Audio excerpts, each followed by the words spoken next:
Salut Vincent. Salut François. Bienvenue au Balado Techno où en 30 minutes avec notre sablier de Gutenberg, on vous ramasse l'actualité techno de la semaine telle que vue par françoischaron.com. Cette semaine, entre autres, le AI. Qui débarque sur Meta, oui. Ouais, des sujets qui font réagir quand même avec une poussette pour enfants intelligente qui était coming soon mais qui est maintenant en marché, qui fait énormément réagir les gens aussi. Puis des iPads à 3 piastres. C'est-tu vrai, le monde qui participe à ça, c'est-tu des caves? On parle de ça et de plein de choses, mais avant... On remercie encore une fois le Club Boomerang d'avoir commandité cet épisode du balado. Si vous ne connaissez pas le Club Boomerang, c'est le site que vous devez ajouter dans vos favoris, dans votre ordinateur ou bien votre téléphone intelligent, puisque vous allez y retrouver une panoplie de marchands qui sont prêts à vous redonner de l'argent sonnant dans vos poches pour vos achats en ligne. Oui, absolument. Vous magasinez, vous passez par le site web boomerang.club. Il y a une liste de plus de 100 commerçants parmi les préférés des Québécois. Ta job, là, c'est de cliquer sur le logo du marchand, tu te ramasses sur le site web, tu achètes ce que tu veux. Oh, c'est compliqué. Je le sais, c'est compliqué. Puis on dépose du cash, littéralement de l'argent, dans le compte du Club Boomerang. Puis quand t'en as accumulé, tu l'encaisses, c'est tout. Puis plus paresseux, vous pouvez télécharger notre... L'extension. Merci. Oui. Qui se met dans votre navigateur Internet. Et comme ça, quand vous arrivez sur le site web d'un de nos marchands, puis tu sais pas qui est marchand, l'argent te pop d'en face. L'argent te court après quand tu es membre du Club Boomerang.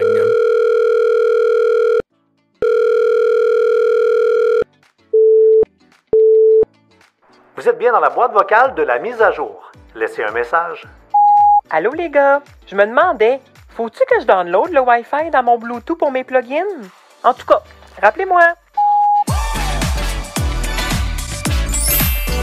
N'ajustez pas vos appareils. C'est l'heure de la mise à jour avec françoischaron.com et Vincent Paquette. Bon, ben le sujet de la semaine. Oui. Oui. L'intelligence, le AI, c'est le sujet de l'année. Ouais. Mais Facebook, Instagram, Messenger, WhatsApp débarquent avec du AI. Oui, vous avez peut-être remarqué dans vos applications que tu viens de mentionner un petit icône, un cercle aux couleurs forcément de Meta, donc bleu et mauve, avec Meta AI. Oh, un petit appel, c'est Facebook qui appelle pour dire, non? Non, donc, excuse-moi Zuckerberg, on fait un balado. Ouais, c'est ça. Et donc, toujours est-il que là, partez pas en peur, jamais vous dites, j'ai pas ça sur mon téléphone. C'est implanté de façon graduelle. Moi, par exemple, je l'ai sur Messenger, mais je l'ai pas sur mes autres applications. Je l'ai nulle part. Mathieu, il l'a juste sur Instagram, il l'a pas dans ses autres applications. Bref, c'est implanté de façon graduelle, mais tu le disais, ça fait chialer. Il y a du monde, là, aujourd'hui, encore une fois, on a partagé sur Facebook. Hey, le monde, comment je fais pour désactiver ça? Ça me gosse. Je trouve quand même un brin exagéré. Les gens... La face, c'est que le AI, ce qu'on entend, puis c'est drôle parce qu'on va en parler de ma conférence tantôt, puis j'explique, entre autres dans ma conférence, comment le AI ayant de l'information va pouvoir un jour nous frauder et compagnie. Mais là, le AI, il n'y a pas un AI, là. Il n'y a pas un Big Brother qui est propriétaire de ça, AI. C'est pas une marque de commerce, là. Donc, le fameux AI de Facebook, pour l'instant, est relativement détaché du contenu qu'on a dans nos profils. Ouais. Ça restera pas de même longtemps. Non. Non, mais pour l'instant, là, c'est Bing déguisé. Oui. Grosso modo, si on tourne les coins bien ronds, là, t'as un piton pour dire pose-moi une question. Tu poses une question, c'est l'équivalent de faire un search dans Bing en mode, puis vous avez remarqué, si vous êtes ramassé sur Bing, il y a un piton recherche, mais ils veulent te faire tomber de facto en mode discussion. Parce qu'ils veulent pas que tu ailles dans ChatGPT, ils veulent que tu prennes l'habitude à poser des questions à Bing, entente entre Meta et Microsoft, pour qu'on jase avec Bing déguisé dans les applications. Ouais.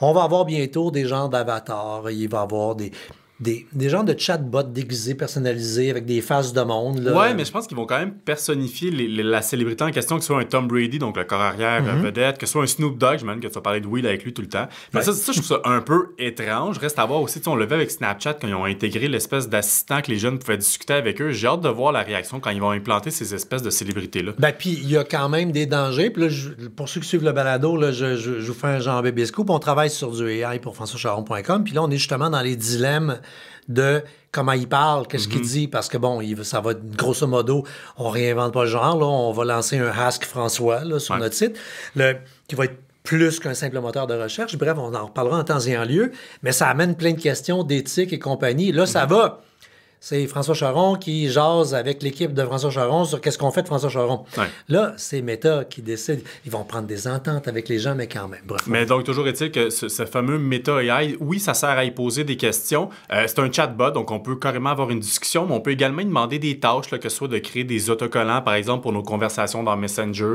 de retoucher des images. Donc, par exemple, j'envoie une photo de moi, puis j'aimerais ça avoir un rendu plus... Rends-moi belle. Ouais, c'est ça, ou comme une peinture, devrais-je dire. Donc, il y a moyen de jouer un peu avec tout ça, ou même pour trouver du contenu, là, par exemple, on essayait banane, je sais pas, puis je veux voir des contenus liés aux bananes, ben, il va me suggérer d'autres contenus liés à ça avec l'intelligence artificielle. Clairement, là, je veux dire, là où ça s'en va, ça va pouvoir très rapidement être un super moteur de recherche à l'intérieur de nos propres contenus. Ouais. Avouez que vous avez à fouiller des fois dans vos affaires. Peut-être même des fois, on va dans le profil de quelqu'un avec qui on est ami pour aller fouiller dans les archives pour chercher une information pour pas déranger la personne. L'assistant AI va pouvoir aller plus loin là. Il va pouvoir également vous aider, clairement, là, dans les features qui s'en viennent, là, prends pas une boule de cristal là, pour savoir que l'assistant à la rédaction, là, je veux souhaiter bonne fête à ma mère en rappelant tel souvenir, hein, puis la plume magique du AI va arriver. Là. Mais à savoir que au moment où on en parle, il répond juste en anglais. Fait que justement, si tu veux avoir l'aide à la rédaction, il va te l'écrire, mais en anglais. Ouais. Et par ailleurs, tu parlais de Bing. C'est pas parce qu'il y a une entente avec Bing que c'est nécessairement ChatGPT qui alimente cette intelligence artificielle de Meta. C'est leur propre intelligence, leur propre modèle qu'ils appellent Llama avec 2 L. Je vais juste le dire, je sais jamais. Absolument. Et à la question, peut-tu enlever ça? Non. La réponse est non. La réponse est, peux-tu revenir à l'ancien Facebook? La réponse est non. Tout en non, la réponse. C'est facile. C'est parce que c'est un SaaS, c'est en nuage. Fait que c'est eux qui font une mise à jour, puis il n'y a pas d'inversion de nuage. Là. Il y en a seulement une. Maintenant, les pubs de iPad à 3 piastres. Ouais. Puis savoir parce que j'ai fait beaucoup de radio ce matin là-dessus, puis tantôt, je vais refaire la vidéo dans la chronique parce que j'ai... Tu sais à quel point, moi, je suis un grand défenseur des victimes des fraudes. Ouais. Très facile, puis on le voit souvent quand on parle des fraudes, le premier réflexe de ben du monde, c'est « Ouais, on est bien cave, qu'on lit, ça s'est fait pogner là-dedans. » Ouais, on est fort sur le jugement. Je vais être honnête, moi aussi des fois. Moi avec moi-même, pas le moi public qui parle d'un micro, qui a un clavier dans les mains. Ouais. On a toute une bitch qui dort au fond de soi, puis la mienne est assez vivante. Tu sais. Fait que je les avais vus passer les pubs de iPad à 3 piastres, puis je m'étais dit « personne ne se fait pogner là-dedans. » FrançoisCharon.com, un des rôles qu'on joue en société, c'est d'être le confessionnal d'Internet. Fait que quand quelqu'un d'important, pas con, intelligent, se fait pogner dans une marde, il vient frapper à une de nos portes secrètes, puis il ouvre le petit cas, comme à l'église dans le temps, là, puis, tu sais, Monsieur Curé Charon, ouais, je me suis fait pogner. Et là, des gens ont commencé à me raconter comment ils se sont fait pogner. Puis je me dis, OK, attends, c'est un autre cas où en première vue, tu dis que c'est ridicule, mais comprenons comment ça marche. Quand on voit une pub sur les réseaux sociaux, c'est là qu'il faut avoir de l'empathie envers les gens, puis arrêtez de penser que vous ne vous ferez pas pogner, puis écoutez ce que je vais vous dire, vous allez voir comment émotivement on peut vous amener à tomber dans le piège. Tu vois une pub, iPad 3 piastres, il y a même du monde qui ont vu des pubs, TV 3 piastres. Okay. C'est supposément Amazon ou Walmart.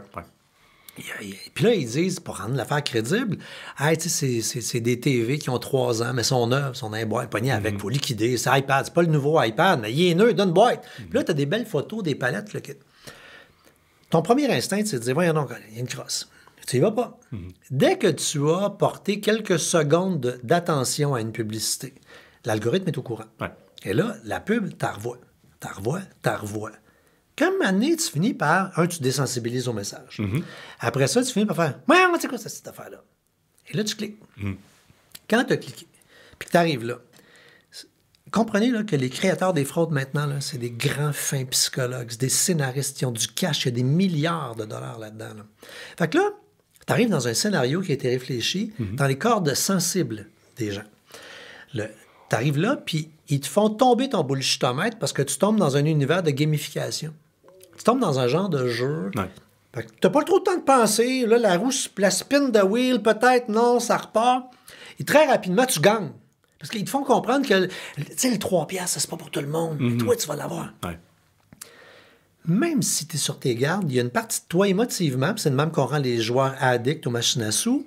Si tu as un gang à tel moment, un petit une animation qui tourne, t'as pas le choix. Même le plus grognon des humains va ressentir un bébé sentiment de bonheur. C'est humain. Fait que là, t'es devant ton 3$, puis là, pour rendre la crosse crédible, parce que 3$, ça n'a pas de bon sens pour la peine. Mais là, ils te font comme moi, mais si c'est l'entrepôt aux États-Unis, fait que la livraison va être 47$. Fait que là, ça revient comme à 51$.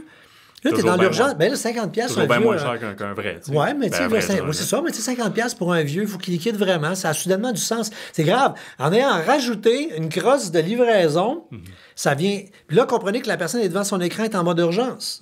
Parce que tu as toujours un compteur qui dit faut que tu profites de l'offre là, tu as genre 10 minutes seulement. Mais tu as gagné là. Puis si tu quittes ton siège quand tu vas revenir, vas-tu gagner? Ben, moi, je te dis que oui, là. Oui, mais...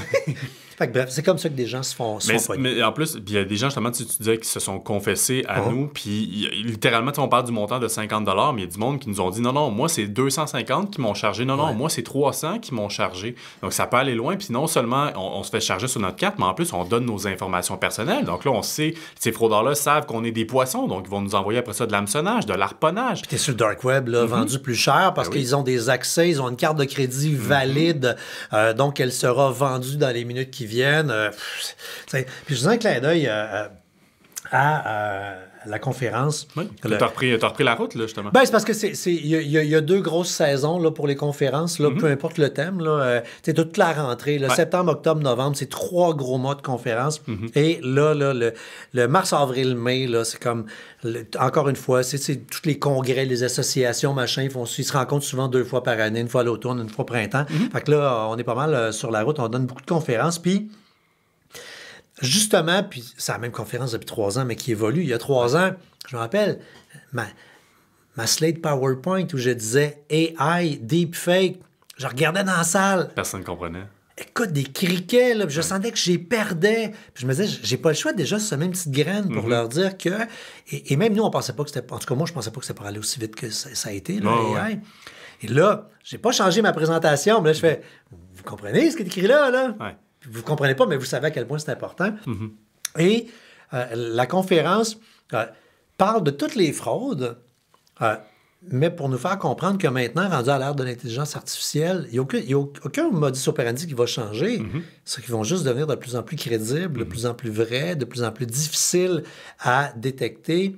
Et comprenez une chose, au début, c'était des petits crosseurs qui étaient les fraudeurs. Maintenant, c'est le crime organisé. Big Brother existe pour vrai. Il n'existait pas avant quand on avait peur. Là, il existe. Il est entre les mains du crime organisé qui ramasse via le dark web et des crimes organisés. Il n'y en a pas un qui ramasse de la donnée sur nous dans le but de nous frapper. Bref, si ça vous tente qu'on aille faire un tour avec la conférence, on fait le tour du Québec, là, n'importe où, là, si la date est disponible, dans le balado. Oui, dans la description du balado. Il y a des liens pour tous les sujets qu'on vous jase et il y a un lien pour avoir plus d'informations sur la conférence. Oui, puis on reste justement dans la prévention de la fraude. Google, cette semaine, qui ont annoncé le lancement d'une version payante du navigateur de Chrome. Ça aussi, là, il y a 2 façons de réagir à ça. Bon, c'est ça. Il va y avoir un Chrome gratis. Là, c'est quoi ça? Le Chrome payant, c'est plus payant cette affaire-là. Puis c'est quoi, là? Mon boss va me mettre ça dans les pattes pour me contrôler. Puis... mais je pense pas que c'est le même qu'il faut le voir. Non, je pense pas comme ça, effectivement. Puis bon, Chrome, on le sait, c'est le navigateur le plus utilisé dans le monde. Il y a bien des gens, moindrement qu'on ouvre Windows. Il y a Edge qui nous pop d'en face, mais Edge, en bout de ligne, ça sert juste à aller télécharger Chrome. Claire. On l'utilise personnellement, donc forcément, au travail aussi, on veut l'utiliser. Par contre, compte tenu que Chrome est le navigateur le plus populaire, ben, ça fait en sorte que ça attire les pirates parce que le bassin de poissons est beaucoup plus gros sur Chrome. Et donc, Google en est conscient et sait qu'en entreprise, ça peut être très sensible. Fait on lance donc le navigateur Chrome payant. Là. C'est que c'est un Chrome que les employeurs vont pouvoir paramétrer. Meilleure analogie à vous faire, là, c'est l'équivalent que tu es un parent, tu mets un bon contrôle parental, ton enfant a accès à plein d'affaires, mais pas toutes. C'est un peu le même principe. Et j'invite les employés qui vont vivre l'expérience de le voir par la positive au lieu de dire « bon, tabarnak, tu ne peux rien faire ». Les menaces sont rendues tellement graves et grandes autour que tu veux que ton employeur t'aide à protéger, l'entreprise, parce que peut-être que ton augmentation de salaire l'année prochaine, tu ne l'auras pas parce que la compagnie va être dans la merde, sans blague. Non, clairement. Ou pire, peut-être que c'est toi qui accidentellement... Ma conférence s'appelle « À un clic de la catastrophe ». Tu vas cliquer sur un PDF là, qui va s'ouvrir, mais c'est un rançongiciel qui fait que la compagnie tombe sur le cul puis tu perds une journée de données parce que les conséquences... Ben, tu veux pas que ce soit toi, tu imagines-tu la honte? Fait que quand on va vous proposer des outils de sécurité comme ça dans le cadre du travail, ben, tu vas juste les adhérer. Maintenant, tu as une machine, là, un moment donné, tu veux la changer pour une plus puissante, une batterie qui dure plus longtemps. Ou tu as Windows 10 puis tu n'es pas capable d'avoir Windows 11, il va falloir que tu t'en débarrasses. Exactement. Non, débarrassez-vous pas. On prépare. Non, ouais, ça, ben, un, c'est dans un an. Ouais. Deux, vous connaissez les amis d'Incertec. J'ai une rencontre d'ici une semaine avec eux autres. On va s'asseoir. On vous fait la promesse qu'on va faire des super dossiers pour vous aider à donner une véritable deuxième vie à vos Windows 10. Ouais. Puis au pire, c'est peut-être pas toi qui vas le garder, mais tu pourras donner l'appareil à quelqu'un qui pourra l'utiliser. Mais tu veux changer la machine. Ouais. Et là, il y a des données là-dedans. Là. Ben oui. Fait qu'on a fait, tu sais, au lieu des. Puis même chez nous, puis dans plein de titres, des fois, on a le défaut. On a fait plein de chroniques, une sur ci, une sur ça. Là, on a rapaillé. Là, qu'est-ce qu'il faut que tu fasses, dans le fond, quand tu donnes ton ordinateur, surtout pour effacer l'ensemble des données. Puis avec avant le clin d'œil de faire un backup. Fait c'est quoi les différentes solutions.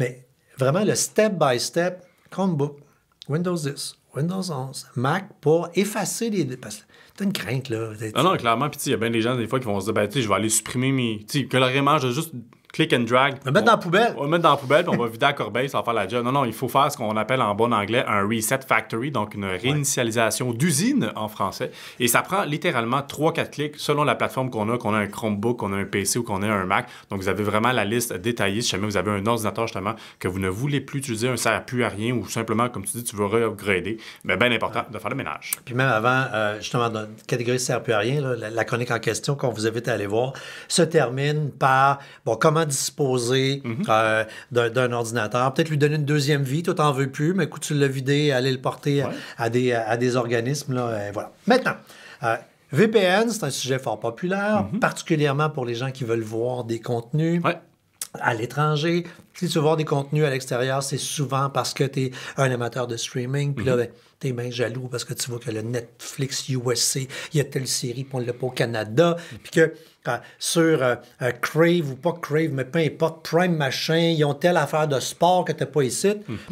On veut utiliser un VPN pour voir des trucs à l'extérieur, mais moi, perso, je trouve ça gossant d'avoir à passer soit par le téléphone. J'aime pas le fait, moi, de beamer mon téléphone dans la TV ou l'ordinateur. On peut mettre un VPN directement dans un Apple TV si on en a un. Ouais, ben Surfshark, qui est un des VPN les plus connus, viennent de lancer cette semaine leur application à même l'Apple TV, parce que, bon, comme tu dis, il y avait des façons de le faire, mais tu sais, c'était pas implanté à même l'Apple TV. Puis ce qu'il faut comprendre, c'est qu'essentiellement, justement, pourquoi des fois il y a des contenus qu'on n'a pas accès, c'est qu'il y a une restriction qui est géographique basée sur l'adresse IP de notre appareil. Et un VPN... de droit. C'est ça, exact. Ouais. Donc, on a une adresse IP, on est au Canada, donc notre adresse IP est canadienne, mais si je veux accéder, je sais pas, je pense à une application, mettons, un tout.tv, mais français. J'ai pas de nom qui me vient en tête, là, mais un équivalent. Ben, toutes les TV, là, TF1 et compagnie. Là. Il y a un équivalent de ça, donc je suis pas capable d'aller dans mesure parce que je suis pas en France, mais je vais me connecter à mon VPN à un serveur français et donc on va m'attribuer une adresse IP française de sorte que le site que je vais consulter va considérer que je suis français et donc me donner accès.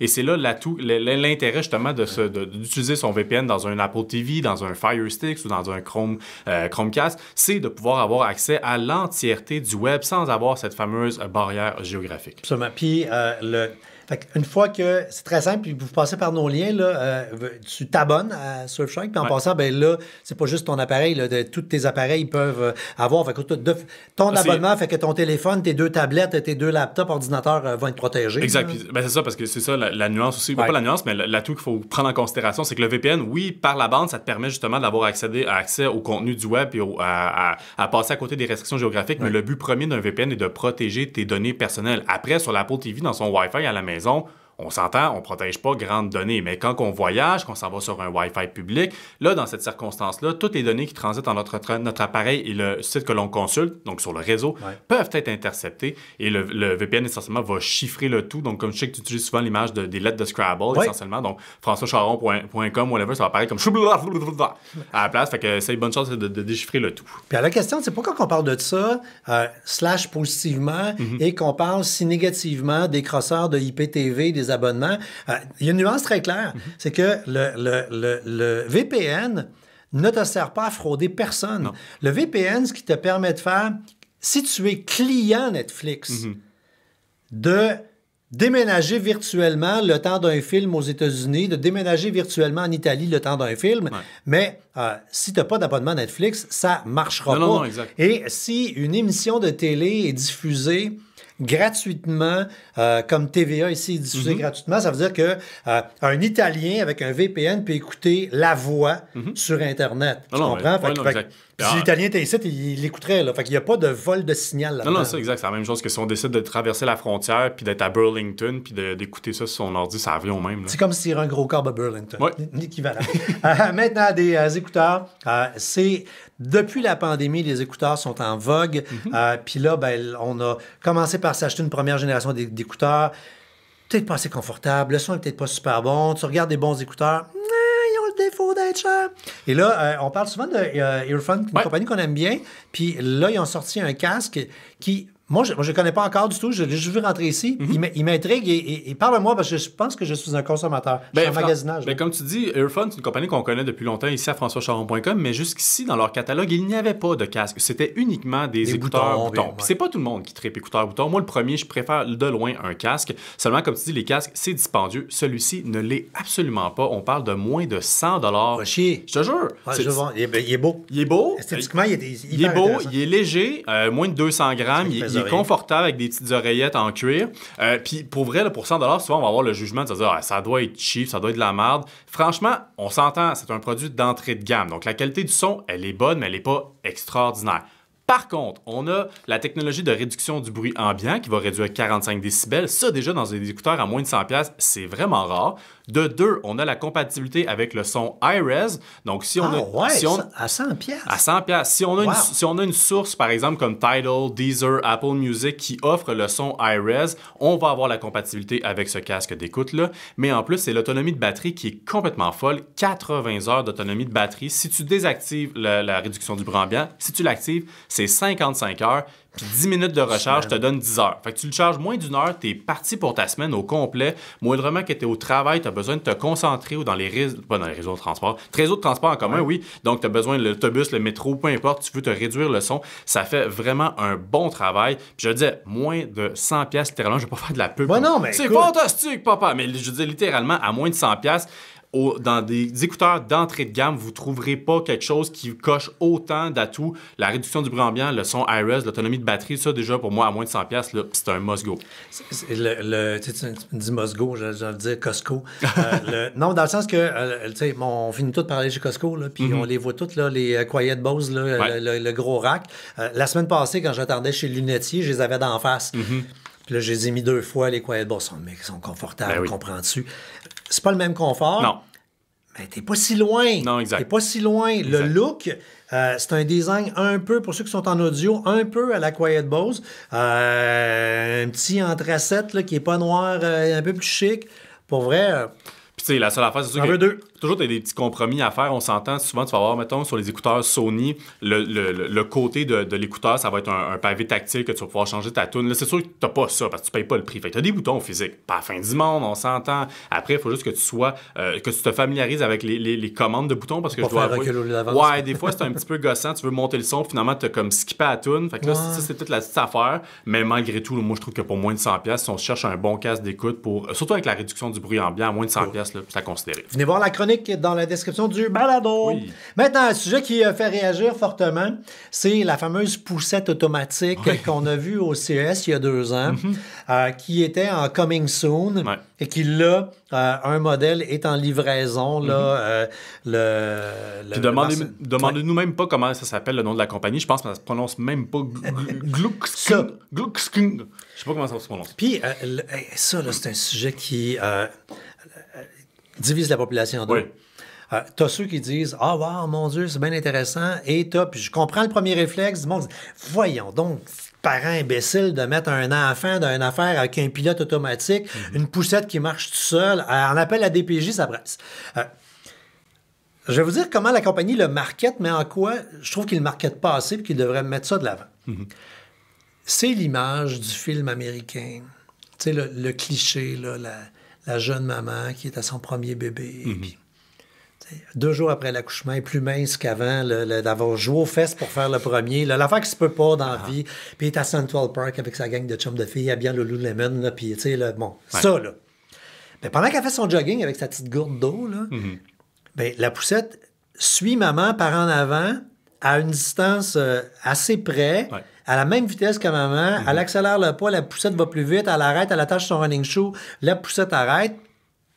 Donc, ça rappelle les premières voitures en autopilote, puis avec tous les accidents, puis les parents. C'est là que j'entends le monde. Voyons, on lit, ça gagne d'imbéciles, après le mot du bon sens.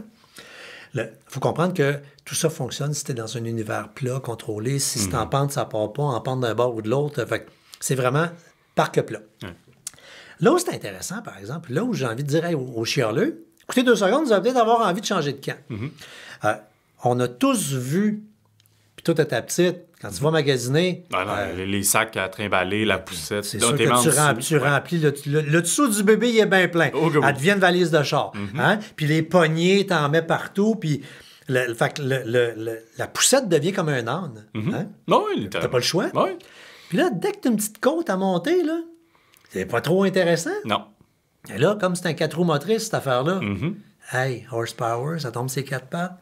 Ça t'aide à monter, c'est cool. Ça, puis aussi, quelqu'un qui soulignait dans les commentaires, quelqu'un qui vit un handicap, quelqu'un, je sais pas, qui lui manque une main ou qui a de la difficulté à marcher, c'est sûr que ça peut être... un handicap temporaire, c'est pas un poignet, peu importe. Il y a plein de circonstances dans lesquelles ça peut être intéressant. Et l'affaire, moi, qui m'intéresse, j'ai pas eu souvent des poussettes dans mes mains, mais l'ultime crainte, là, c'est, t'arrives dans une dénivellation, une côte, dis-moi que tu n'y as pas déjà pensé à que ta fille en poussette une fois, une petite côte, faudrait pas que je la lâche. Non, clairement. Parce que ça passe, cette affaire-là, puis il n'y a pas d'autobreak, là. Non. Ben là, il y a de l'autobreak. OK. Fait que dès que ça va sentir que ça va freiner... Ah, là, c'est intéressant. Faut juste pas t'oublier d'avoir attaché ton bébé, par exemple. Autobreak. C'est comme des cartons. Bref. C'est disponible maintenant, calculé environ 3000 US. Puis à tout le monde qui saute 150 pieds dans les airs. Ouais, mais t'as été dans un magasin d'affaires pour enfants? Ça, ouais, non, une bonne poussette, là, City Jogger ou des affaires de même, ça coûte un bras aussi. La joke que je disais à tous mes animateurs de radio ce matin, c'était, écoute, dans le temps, on rêvait de se faire dire par notre meilleur ami, tu veux-tu être parrain? À ça, c'est pas obligatoire, hein? Coûte cher les affaires de bébé. Puis on termine avec... on est vraiment fan d'outils de comparaison à françoischaron.com parce que ça vous fait économiser de temps, ça vous fait économiser de l'argent. Tu rentres là, tu dis tes besoins, puis en 2 secondes, c'est connecté sur des bases de données. Parmi les nombreux comparateurs qu'on a sur françoischaron.com, on a le comparateur d'assurance, c'est le temps là. Souvent, on a... assurance habitation. Assurance habitation, excuse-moi. Fait que souvent, c'est pour le 1er juillet, là, ça s'en vient. Là, le printemps, les achats de maison, les déménagements, c'est la saison. Fait que si vous êtes en mode magasinage, faites votre magasinage, puis regardez ce que votre compagnie, votre courtier vous propose, mais vous pouvez aller simplement dans notre formulaire, vous remplissez des trucs. C'est les compagnies qui sont attirées par votre profil qui vont vous envoyer des devis. Ou à l'inverse, si vous avez reçu votre avis comme quoi de renouvellement, vous avez vu une hausse. Moi, c'est ça qui m'a comme allumé en me disant c'est vrai, il faudrait leur partager. J'ai reçu mon avis de renouvellement. J'ai jumpé en voyant le prix. J'étais comme ça n'a pas d'allure, j'étais craqué, je voulais aller direct sur le comparateur. Je les ai appelés avant et j'ai compris pourquoi ils m'avaient augmenté. Les maudits, ils me vendaient encore mon assurance à mon condo que je n'ai plus. J'assurais encore mon condo. Fait que voilà. Tu sais, l'affaire, c'est que un condo, c'est plus cher. Ils veulent assurer de moins en moins les condos, les godots du voisin et compagnie. Faut savoir qu'effectivement, les assurances, puis l'ensemble des assurances, depuis 1 an ou 2, montent en flèche. Et si on fait partie d'une catégorie surreprésentée chez un assureur, c'est les actuaires de l'assureur qui dit on augmente cette gang-là dans le but de perdre du monde. On veut que des clients s'en aillent. Ils vous le disent pas de même, mais ils veulent égaliser le risque. Fait que si vous voyez que vous augmentez un peu trop, c'est un signal non dit de votre assureur qui veut plus de vous. Puis c'est un cue pour magasiner. Puis il y a quelqu'un d'autre qui, de l'autre côté, lui, il va être en manque de ce type de... C'est juste qu'il faut que tu trouves. Faut que tu trouves quelle compagnie est en manque de clients comme toi, tout simplement. Fait que voilà, on vous aide à magasiner sur françoischaron.com. Demandez-nous n'importe quoi. Presque. 2 petites questions, comme d'habitude. Il y a Julie Lapierre qui dit « J'ai 2 adresses courriel sur mon Facebook. Ouais. La première, c'est mon Gmail, puis l'autre, c'est Vidéotron. Je suis cliente là depuis longtemps. Qu'est-ce que je devrais faire? J'en garde juste une. » Ben, dans l'idéal, en fait, l'adresse principale, parce que c'est ça l'idée, c'est qu'on peut avoir une adresse qui est principale, donc celle qu'on va utiliser pour pouvoir se connecter, mais on peut en avoir une secondaire qui peut servir notamment si jamais il arrive quelque chose à notre compte courriel pour pouvoir récupérer le dit compte Facebook. Par contre, des 2 que vous nous mentionnez entre Gmail et Vidéotron, votre principal doit absolument être Gmail.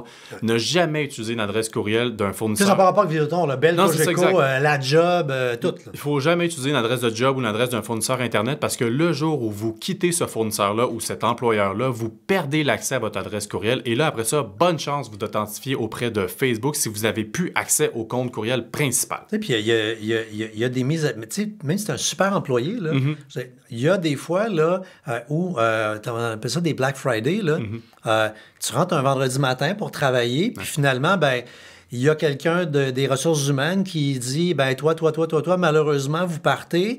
À l'ère de l'informatique, là, tu es de plus en plus littéralement mis à la porte. Tu fais même pas 1 heure de plus, tu retournes même pas à ton bureau, fait que tes accès sont déjà bloqués, ton email n'existe plus. Fait que si tu avais tes réseaux sociaux et ta vie numérique sur ton courriel de job, ben, ça fait 10 ans que tu travailles là, ouais, mais ils sont en problème financier ou restructuration.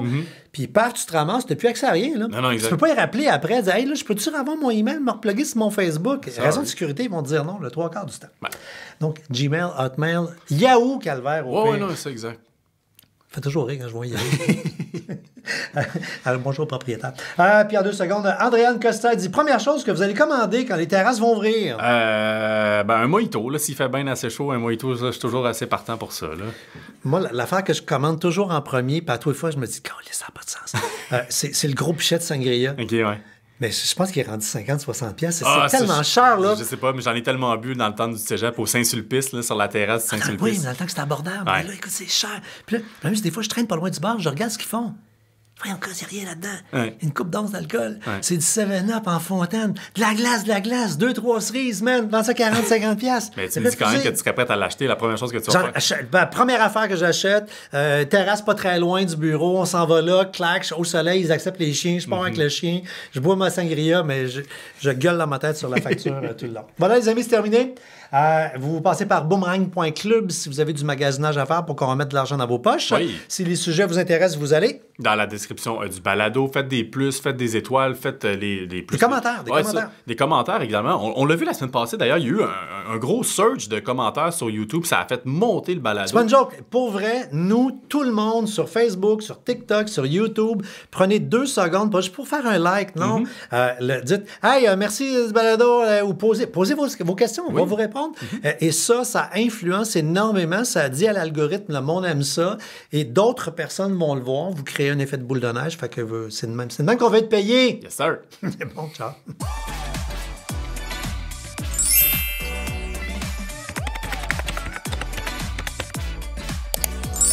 Votre mise à jour est complétée.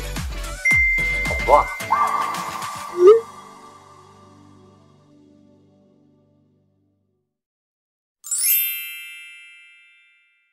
Un balado synonyme média.